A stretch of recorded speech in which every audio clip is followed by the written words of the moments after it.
Five. Curry hits a three. Four. Just for the drive. Deep left field. Three. Patrick hit by Watt.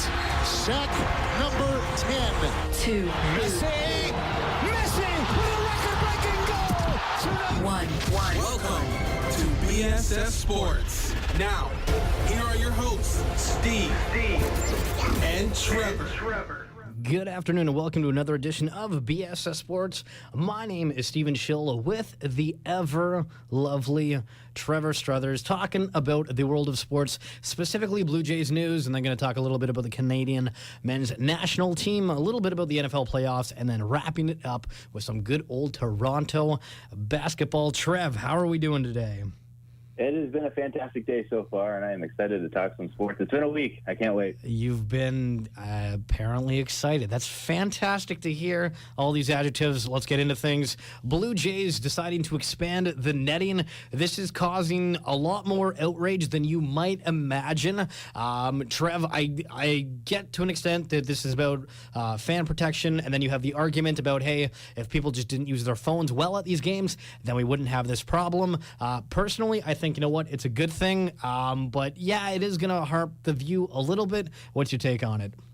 Well, that's the thing. A lot of people think it's a distraction issue, right? Like, you know, get off your phone, watch the game, especially when you're sitting that close kind of mentality. But, I mean, let's just face it. We're not professional athletes when we're sitting that close, and, you know, balls can come off that bat over 100 miles per hour, and we can't necessarily react in time enough to get, like, even if we brought our baseball glove, to get a baseball glove up and knock it down kind of thing, right? So really, I mean, it's Major League Baseball putting the fan safety first, so it should always be a priority. And beyond that, they're just trying to make sure that, you know, no injuries beyond this happen. And yeah, I mean, like, we see Major League Baseball players get hit by a line drive. Trevor, how are fans expected to be able to do that?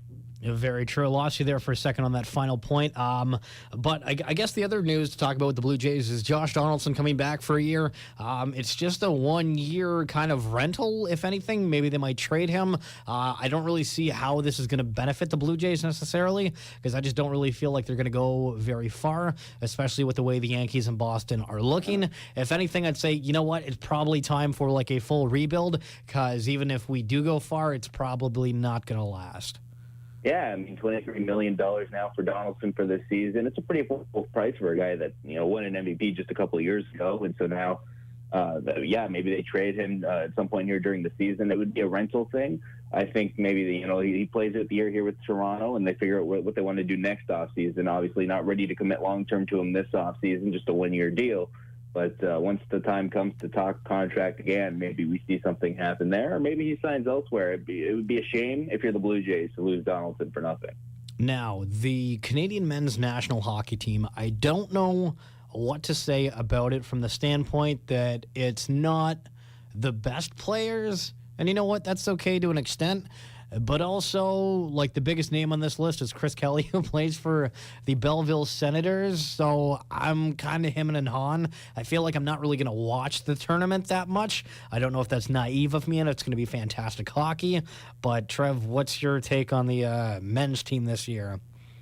Yeah, I mean, obviously it's going to be something different. The team looks somewhat similar to that of what a Spengler Cup roster, and what the Spengler Cup roster did look like this year, with a lot of KHL guys, a lot of guys that play over in European leagues.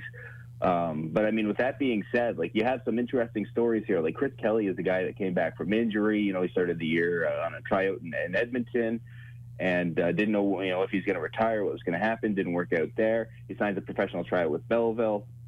It's where he still is today. He left for the Spengler Cup, came back, and now he gets a chance here to be on the Olympic team. And there's a lot of former NHLers on this team. You know, Ray Bourque is the name that jumps out. It's Eric Waddell, Mason Raymond, former Toronto Maple Leaf. As you go through the roster, Ben Scrivens in goal, Kevin Poulin, Justin Peters are names that we're familiar with and just haven't heard in a while, and these guys are having success over in European leagues. And, I mean, really, if there's a team that has an advantage, it's the athletes from Russia, as they can't technically play as Russia, but they'll still be there with the KHL. But beyond that, it's kind of up for grabs as to who's going to be great. You know, I mean, all these teams are having to deal without the NHL guys, not just Canada, right? So overall, it's going to be interesting to see how it plays out. A lot of great stories, though, if you want to look into it. Wojtek Wolski, a big severe neck injury He's on this team. He didn't think he'd maybe play again, and so that's a great story. There's a lot of great stories and a lot of great things to talk about if you want to dig in and look at this team. Now, the other side that I think a lot of people aren't really looking at is the whole merchandise side of things. I mean, before, hey, let's get a Sidney Crosby or PK Subban jersey, this or that. And I mean, I don't think anybody's going to buy a personalized Canadian team jersey for any of these players. Does this have any ramifications on kind of like the Canada brand or anything? Or do these teams really even make money off of this? Or is this all just about pride?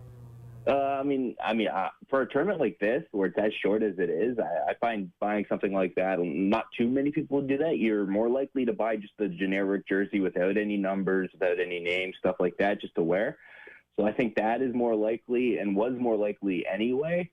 But, you're definitely going to have that effect, right? No Sidney Crosby, no PK Subban, no Jonathan Toews. But, there are going to be certain connections that these guys have with certain cities. Even Chris Kelly, if he stays in Belleville long enough, you'll build connections there, and you'll feel the need maybe to go buying one of these jerseys. All right. Now, I have to admit, this weekend for football was quite interesting, and that mainly due to the fact that every game was significantly close. The Jaguars scored 45 points. The only really not shocking thing was the Patriots beating the Tennessee Titans. But with that being said, Eagles winning over the Falcons 15-10. Again, the Jaguars beating the Steelers.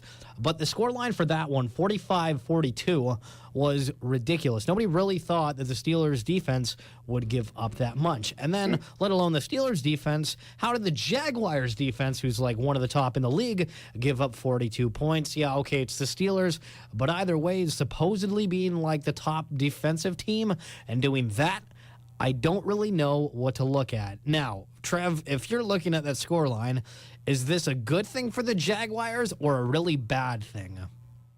Their defense had a couple of scores, so that's always a really good thing. They jumped out to an early lead. Obviously there was a lot of good in there for the Jaguars, and the Steelers, being the veteran team they were able to battle back and make it a close game.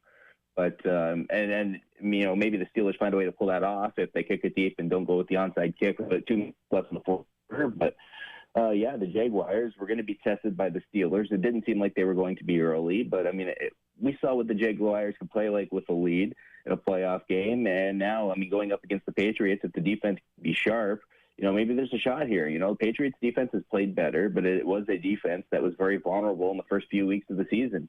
And they could give up points, and maybe Blake Bortles and Leonard Fournette was no doubt a key to that, scoring the first couple of touchdowns against the Steelers. Maybe that offense can get something going. That's going to be the big thing to watch there with the Jaguars and the Patriots.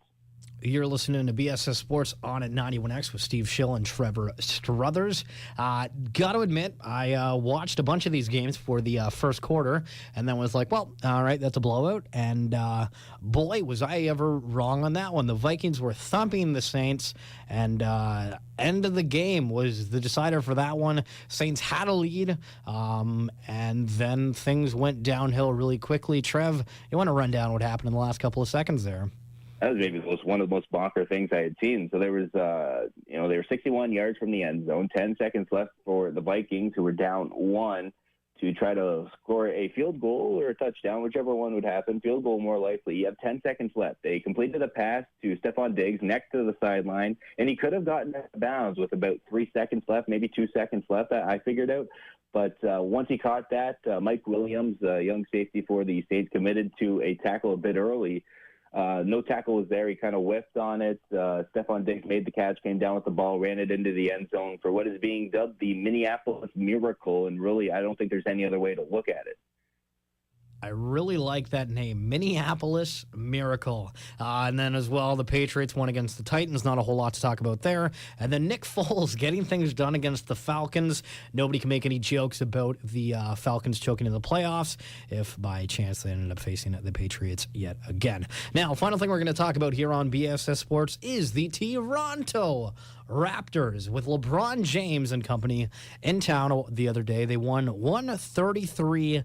They kept the Cavs under 100 and beat them by over 30 points, which, that's flukes happen. But when you don't have Kyle Lowry or Serge Ibaka, what in the heavens happened that night that the Cavaliers were able to get trampled by a shorthanded Raptors. Yeah, and points-wise, it wasn't even a very good game for DeMar DeRozan. I mean, really, that was the Raptors showing just how good their bench is. And no better team to show that against than the Cleveland Cavaliers, who do have a weaker bench. And, I mean, Cleveland is a team you're likely to meet somewhere maybe down the road in the playoffs, Cleveland or Boston, if Toronto wants to go on a run. And so to be able to beat Cleveland like that and dominate with your bench is sending a message, if anything. And the Raptors were really able to do that without a couple of their starters, and with DeMar DeRozan not exactly having a stellar night putting the ball in the basket. I still don't understand how Jakob Poeltl or whatever is pronounced Hurdle. That one I'm not really going to get over. But then the Warriors facing off with the Raptors, and then the Raptors losing 127-125. But I mean, for all intents and purposes, sure, it's a loss, but the Raptors' offensive game is really starting to heat up.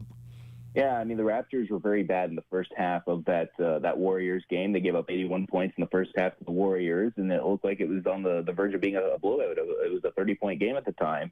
But the Raptors came out second half, rebounded, and ended up losing by 2 to arguably the best team one of the best teams that have ever played in the NBA. You could make that argument. So for the Raptors to do that, I mean, there is some hope here and a lot of promise that maybe the Raptors, we could see them in an Eastern Conference final. We could see them win an Eastern Conference final, and playing a close game against the Warriors at home, helps build some confidence that, maybe this is maybe the best shot that the Raptors have ever had on going on a big playoff run. And if they find themselves in the finals, maybe they can make that a close, long series and, heaven forbid, find a way out on top. Now, the Raptors are playing right now due to Martin Luther King Day. They're losing to the 76ers in Philadelphia, 76-62. That's it for this edition of BSS Sports. So make sure to follow us on Twitter and like us on Facebook, archiving all of our works on YouTube at BSS Productions. For Trevor, Struthers, and myself, Stephen Schill, we'll catch you next Monday.